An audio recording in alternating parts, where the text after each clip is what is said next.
اللہ الرحمن الرحیم صلی اللہ علیہ وآلہ وسلم۔ پیارے بچوں، آج 29 ذوالحجۃ الحرام ہے اور 1441 جمعرات کا دن ہے اور ہمارا نیا سال شروع ہونے والا ہے، اسلامی سال۔ اگر 29 کا مہینہ ہوا تو جمعۃ المبارک کو یکم محرم الحرام ہوگی اور 1442 ہجری جو ہے یہ شروع ہو جائے گا۔ تو آج جو ایک خاص عمل ہے وہ میں نے آپ کو بتانا ہے، اور یہ کرنا کب ہے؟ یکم محرم الحرام کو یہ عمل آپ نے کرنا ہے۔ یکم محرم الحرام کو یہ ایک خاص عمل ہے، ایک بہت پیارا عمل ہے، اس کو لازمی کیجیے گا، کوئی شیطانی وسوسہ نہیں آنا چاہیے۔ میں انشاءاللہ آپ کو حدیث بھی سناؤں گا کہ بسم اللہ شریف لکھنے کا فائدہ کیا ہے۔ تو آج جو میں عمل آپ کو بتانے لگا ہوں یہ یکم محرم الحرام کا عمل ہے۔ اگر یہ 30 کا مہینہ ہوا تو ہفتے والے دن عمل یہ کرنا ہے۔ اگر یہ 29 کا مہینہ ہوا تو پھر آپ کو یہ عمل کب کرنا ہے؟ جمعۃ المبارک، یعنی آج جمعرات ہے، یہ کل کرنا ہے۔ اور آج آپ کو مغرب کے بعد پتہ لگ جائے گا، معلوم ہو جائے گا عشاء تک کہ آج چاند نظر آیا کہ نہیں۔ اس سے پہلے نہیں لکھ سکتے، یہ صرف یکم محرم الحرام کا وظیفہ ہے، اس سے پہلے بھی نہیں، اس کے بعد بھی نہیں۔ ہاں، اس کی جو فضیلت الگ ہے بسم اللہ شریف لکھنے کی، وہ تو آپ کو ثواب ملے گا۔ کیا فضیلت ہے؟ مصطفیٰ جان رحمت صلی اللہ تعالیٰ علیہ وآلہ وسلم کا ارشاد پاک ہے، جس کا مفہوم ہے کہ اگر کوئی اللہ کی تعظیم کے لیے بسم اللہ الرحمن الرحیم تحریر کرے، لکھے، تو اللہ تعالیٰ اس کی بخشش فرما دے گا۔ تو اب دیکھیں، اس میں یہ تو قید نہیں ہے نا کہ یکم محرم الحرام کو لکھا، یہ تو کبھی بھی لکھ سکتا ہے۔ اور ایک واقعہ آتا ہے کہ یہ واقعہ ملتا ہے کہ فرعون نے جب خدائی دعویٰ کیا، اس سے پہلے اس نے ایک پیلس، ایک محل بنایا۔ اس محل کے مین انٹرنس پہ، مین گیٹ پہ اس نے بسم اللہ الرحمن الرحیم لکھوایا۔ تو جب حضرت سیدنا موسیٰ کلیم اللہ علیہ السلام نے حضرت سیدنا موسیٰ کلیم اللہ علیہ السلام نے دعوت دی، کس کو؟ فرعون کو ایمان کی دعوت دی کہ تم ایمان لے آؤ اللہ پر۔ تو اس نے اس دعوت کو جٹلا دیا، انکار کر دیا کہ میں اس دعوت کو قبول نہیں کرتا۔ تو میں شارٹلی یہ واقعہ سنا رہا ہوں۔ تو حضرت موسیٰ علیہ السلام نے اللہ تعالیٰ سے عرض کی کہ اللہ تعالیٰ اس کو ہلاک کر دے، تباہ کر دے۔ تو اللہ تعالیٰ نے ارشاد فرمایا کہ اے موسیٰ، تو اس کا کفر دیکھ رہا ہے، میں اپنا نام دیکھ رہا ہوں جو اس نے اپنے مین گیٹ یعنی مین انٹرنس پر، گیٹ پر لکھوایا ہوا ہے، میں وہ دیکھ رہا ہوں، اس کی وجہ سے میں اس کو عذاب نہیں دیکھ رہا۔ تو اس سے معلوم ہوا کہ بسم اللہ الرحمن الرحیم لکھنا یہ بہت اعلیٰ بات ہے، عظمت والی بات ہے، اور اس کی فضیلت بڑی ہے۔ تو یکم محرم الحرام کو ہم نے ایک وظیفہ کرنا ہے، سن لیں، کتاب کا نام ہے شمس المعارف۔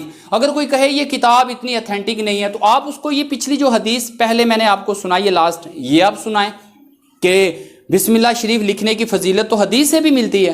تو شمس المعارف کے اندر ہے کہ اگر کوئی شخص، کوئی بھی عورت بھی، مرد عورت کوئی بھی یا بچہ جو صحیح لکھ سکتا ہے، 130 مرتبہ بسم اللہ الرحمن الرحیم لکھ یا لکھوا لے اور اسے اپنے پاس رکھے، یا پلاسٹک کوٹنگ۔ اب پلاسٹک کوٹنگ کا مطلب بچوں کیا ہے؟ یہ پلاسٹک وہ نہیں ہے بوتل والا، جو عام بوتل آپ پلاسٹک کی پیتے ہیں، وہ نہیں ہے۔ پلاسٹک کیا ہے یہ میں آپ کو زیارت کروا دیتا ہوں۔ یہ ہم نے تعویذ لکھا ہے، یہ پلاسٹک ہے۔ تو اس طرح میں نے یہ تعویذ دیکھیں، یہ پلاسٹک کے اندر یہ بسم اللہ شریف لکھ کر یہ میں نے اس کے اندر رکھا ہوا ہے، یہ پلاسٹک کوٹنگ کر کے تو پھر اس کو آپ کیا بنا لیں؟ تعویذ بنا لیں۔ تعویذ کس طرح بنانا ہے؟ تعویذ آپ نے یہ یاد رکھنا ہے کہ میٹل کی ڈبیا نہ ہو، نہ چاندی ہو، نہ سونے کی ڈبیا ہو۔ میٹل لوہا ہے، چاندی ہے، لوہا ہے، پیتل ہے، کوئی بھی میٹل کی چیز نہ ہو۔ آپ نے پلاسٹک کوٹنگ کرنی ہے، پھر آپ نے اس کو ریگزین کے اندر، چمڑے کے اندر، کپڑے کے اندر اس کو آپ سلوا لیں، سی لیں، پھر اس کو آپ باندھ لیں گلے کے ساتھ یا بازو کے ساتھ، جہاں بھی اپنے پاس رکھنا ہے۔ یہ 130 مرتبہ جو بسم اللہ شریف لکھنی ہے۔ پھر اس کا فائدہ کیا ہے؟ لکھا ہے کہ جو ایسا عمل کرے گا تو عمر بھر اس کو اور اس کے گھر والوں کو عمر بھر کوئی بھی برائی نہیں پہنچے گی، کوئی بھی برائی۔ تو پیارے بچوں، میں لکھ کر بھی آپ کو دکھاؤں گا وائٹ بورڈ پر کیسے لکھنا ہے۔ اس میں ایک چیزیں جو مسائل ہیں وہ یاد رکھیے گا کہ اس کو بغیر وضو نہ لکھیں۔ قرآنی آیات کو بغیر وضو چھونا یہ کیا ہے؟ ناجائز ہے، گناہ ہے۔ آپ کہیں گے یہاں تو ہم سر لکھ رہے ہیں، تو ٹھیک ہے لکھ تو رہے ہیں مگر ٹچ کرنے کا بھی تو خدشہ ہے نا، ٹچ بھی ہو سکتا ہے، اس لیے وضو کی حالت میں آپ اس کو لکھیے گا۔ اور دوسری بات کیا یاد رکھیے گا، اس میں جو میم ہے اور اللہ کا ہا ہے، اس کے دائرے کھلے رکھنے ہیں، اس کے دائرے کھلے رکھنے ہیں، واضح نظر آنے چاہیے۔ تو یہ میں جب لکھوں گا آپ کو مزید اس کی سمجھ آ جائے گی۔ تو یہ بھی ہم نے مسئلہ سیکھ لیا، اور پھر اس کا ادب بھی کرنا ہے۔ جب میں یہاں وائٹ بورڈ پر لکھوں گا تو اس کو آپ جب ریموو کریں گے، صاف نہیں کہہ سکتے کیونکہ بسم اللہ تو ہمیں صاف کرتی ہے، ہم نہیں کہہ سکتے کہ بسم اللہ کو صاف۔ بسم اللہ کو جب ہم ریموو کریں گے تو آپ کوشش کریں ڈسٹر سے نہ کریں، کیونکہ ڈسٹر نیچے گر سکتا ہے، اس کے ذرات نیچے گر سکتے ہیں۔ تو آپ اس کا ادب کریں، اس کو آپ پانی میں بہا دیں، اس کے ذرات، ٹھیک ہے، ہاتھ کے ساتھ پونچھ کر اس کو پانی میں بہا دیں۔ ادب کرنے کا فائدہ کیا ہے؟ یہ میں آپ کو حدیث سناتا ہوں۔ سرکار صلی اللہ تعالیٰ علیہ وسلم کا ایک جگہ سے گزر ہوا تو سرکار صلی اللہ علیہ وسلم نے زمین پر کچھ لکھا ہوا دیکھا، تو ایک شخص اس کے پاس بیٹھا ہوا تھا۔ شخص سے پوچھا یہ کیا لکھا ہوا ہے؟ اس شخص نے کہا کہ یہ بسم اللہ شریف لکھی ہوئی ہے۔ تو سرکار صلی اللہ علیہ وسلم نے کہا اس پر لعنت ہو جس نے زمین پر، مفہوم سنا رہا ہوں، زمین پر بسم اللہ لکھا۔ تو کہتے ہیں یہ اس کی جگہ یہ نہیں ہے، بلکہ یہ بسم اللہ اعلیٰ جگہ پر لکھا جاتا ہے۔ ہاں عورت جو ہے، عورت کے لیے بچے نے یہ مسئلہ پوچھا، عورت سونے کی اور چاندی کی ڈبیا میں تعویذ رکھ سکتی ہے، وہ اس کے لیے اجازت ہے، مرد کے لیے اجازت نہیں ہے۔ عورت جو ہے اس میں وہ کر سکتی ہے۔ اور یہ بھی یاد رکھیے گا جب تعویذ پہن لیں، پاس رکھیں، تو واش روم میں جب آپ جائیں تو بہتر یہ ہے کہ آپ تعویذ باہر رکھ کے جائیں۔ ہاں جب آپ اس کو پلاسٹک کوٹنگ کر کے تعویذ کے اندر رکھ کے جاتے ہیں، علماء کرام اجازت تو دیتے ہیں آپ جا سکتے ہیں، مگر پھر بھی ادب یہی ہے کہ آپ باہر اس کو رکھ کے پھر WCU میں آپ واش روم میں جائیں، اس کے بعد آپ باہر آئیں تو دوبارہ اس کو پہن لیں، یہ بہتر طریقہ ہے۔ تو یہ بچوں اور کوئی آپ بات پوچھنا چاہیں تو اس کے ریلیونٹ تو ابھی ہم لکھ لیتے ہیں، اس کو دیکھ لیتے ہیں لکھنا کیسے ہے، دیکھ لیں اس کو۔ 3 دندان بچوں ہونے چاہیے، اور میم دیکھیں واضح ہونا چاہیے ایسے، اور اللہ کا جو دائرہ ہا ہے یہ کھلا ہونا چاہیے۔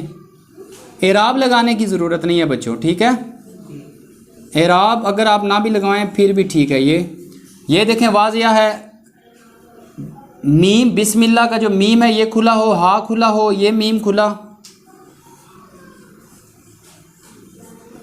تو یہ 130 مرتبہ آپ نے ایک صفحے پہ۔ بعض بچے پوچھتے ہیں کیا سر اس کے صفحے کے الٹی سائڈ بھی لکھ سکتے ہیں؟ جی بالکل، 130 بار تعداد پوری کرنی ہے، آپ بیک سائڈ پہ بھی لکھ سکتے ہیں۔ تو بسم اللہ الرحمن الرحیم 130 مرتبہ یکم محرم الحرام کو یہ عمل کریں، انشاءاللہ پوری عمر جو ہے آپ اور آپ کے گھر والے جو ہے کس سے برائی سے محروم رہیں، جو ہے برائی سے بچیں گے، برائی سے بچیں گے۔ کل کا آج رات کا وظیفہ بھی سن لیں پیارے بچوں، اگر آج چاند نظر آ گیا، آج چاند نظر آ گیا تو لازمی بچوں چاند کو دیکھ کر دعا پڑھیے گا، اور نیا سال جو شروع ہوتا ہے، نیا مہینہ، نیا سال، اس کی بھی دعا ہے انشاءاللہ، وہ بھی میں اس YouTube چینل پر یہ اس کے اوپر جو ہے تھم نیل اس پہ لکھنے کی کوشش کروں گا، وہ آپ وہاں سے دیکھ لیجئے گا۔ آج رات کو سورہ واقعہ، سورہ ملک، سورہ دوحان، سورہ یاسین کی تلاوت کیجئے گا، اور کل سورج طلوع ہونے کے 20 منٹ بعد 2 نفل پڑھیے گا، اس کے بعد ایک دعا ہے وہ پڑھیے گا۔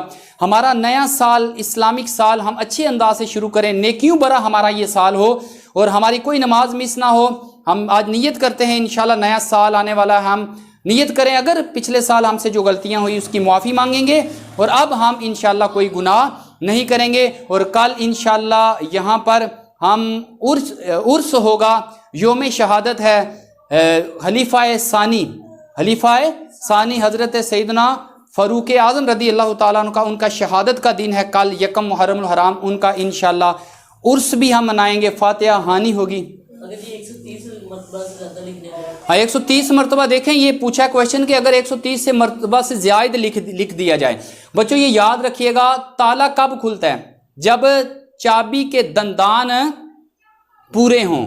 اگر ایک بھی چابی کا دندان کم یا زیادہ ہو تو تالا نہیں کھلتا۔ اسی طرح جو وظیفہ دیا جائے کوشش کی جائے کہ وہ اتنی ہی تعداد ہو، جیسے آقا صلی اللہ علیہ وسلم نے فرمایا جو 1000 مرتبہ دن میں درود پڑھے گا وہ اس وقت تک نہیں مرے گا جب تک جنت میں اپنا مقام نہ دیکھ لے۔ تو اب 1000 مرتبہ کا یہ وظیفہ ہے، اب کوئی 900 مرتبہ پڑھ کے کہے مجھے کیا یہ ثواب ملے گا؟ تو بہت ساری ایسی مثالیں میں دیکھ سکتا ہوں، وقت نہیں ہے۔ اور اگر بچوں کوئی کویشچن کرنا چاہیں، کل رام ہو جائے کم تو کل مغرب سے بعد پڑھ سکتے ہیں؟